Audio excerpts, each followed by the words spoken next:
Tadi di segmen sebelumnya tentu Anda sudah bisa mendengarkan bagaimana ulasan dari Bang Henry Satrio, kemudian juga Ken Ana yang membahas mengenai koalisi, termasuk juga rencana koalisi besar. Pertanyaan berikutnya adalah masyarakat ini kemudian jadi meragukan, hak angket gimana dong? Gugatan ke MK gimana dong? Nah, Mbak Ismail juga mungkin bisa berikan pandangan mengenai hal ini. Karena masyarakat ini berpendapat, wah kalau seperti ini artinya masalah hak angket, masalah kemudian gugatan ke MK bisa menguap begitu saja. Silakan Bang Ismail.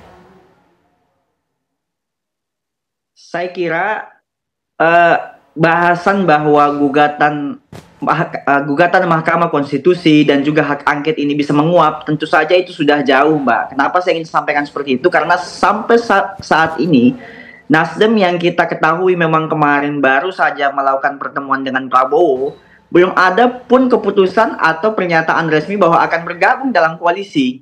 Sehingga sampai saat ini Nasdem, PKB, dan PKS masih berkomitmen untuk sama-sama mengawal gugatan yang kita layangkan ke Mahkamah Konstitusi. Yang kedua, khusus untuk hak angket ini Mbak Putri, saya kira memang kalau kita menyadari dan mengikuti prosesnya dari awal, upaya ini kan didorong oleh teman-teman di Koalisi 03, khususnya partai yang mengusung paslon Ganjar Mahfud.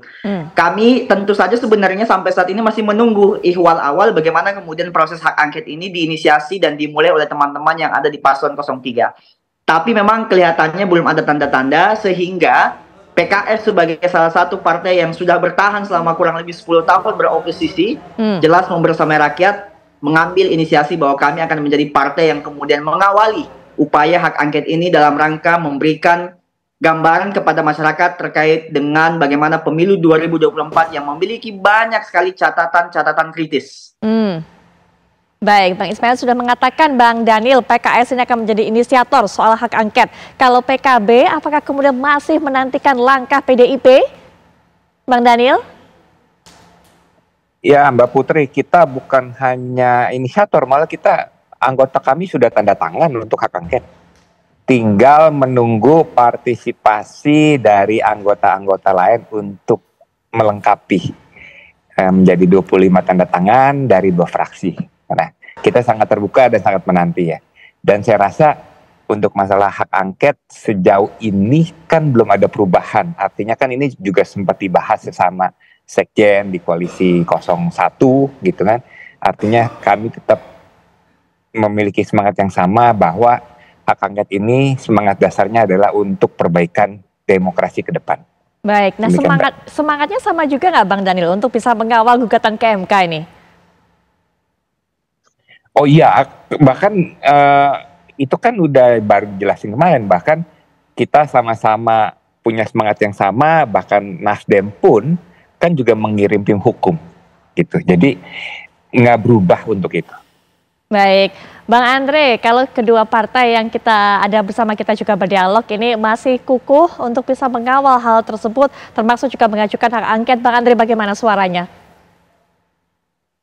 Yang jelas, sekali lagi kami menghormati masing-masing pilihan dari partai-partai. Ya, apakah nanti akan bergabung dengan koalisi kami ataupun akan meneruskan hak angket, itu kan masing-masing partai punya independensi masing-masing. Sikap kami tentu menunggu. Tapi tentu di luar itu komunikasi politik kan terus dilakukan. Saya dan Bang Daniel Johani kan kita sama-sama anggota DPR ya. Bahwa komunikasi tentu berjalan dengan baik di parlemen. Bahkan kita lihat pasca pemilu, pembahasan undang-undang daerah khusus Jakarta, itu seluruh fraksi mendukung pembahasan itu. Minus teman-teman PKS. Itu menunjukkan bahwa komunikasi di parlemen itu berjalan dengan baik.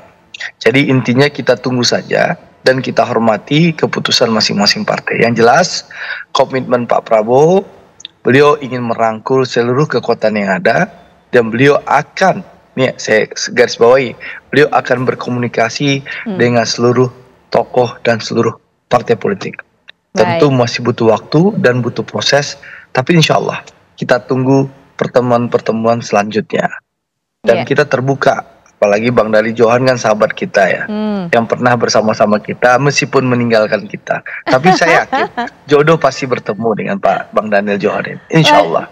Waduh, kalimat-kalimat dari Bang Andre ada sinyal-sinyal sepertinya. Ya kan Bang Hensat, nanti Mas Hensat juga berikan pandangan. Apa pengaruhnya terhadap komunikasi-komunikasi yang terus dijalin oleh Pak Prabowo? Begitu tadi Bang Andre juga mengatakan, Mas Hensat, komunikasi di luar dan juga di depan dan juga di belakang layar. Nanti kita akan lihat apa pengaruhnya terhadap hak angket, kemudian juga gugatan ke MK setelah jeda berikut ini.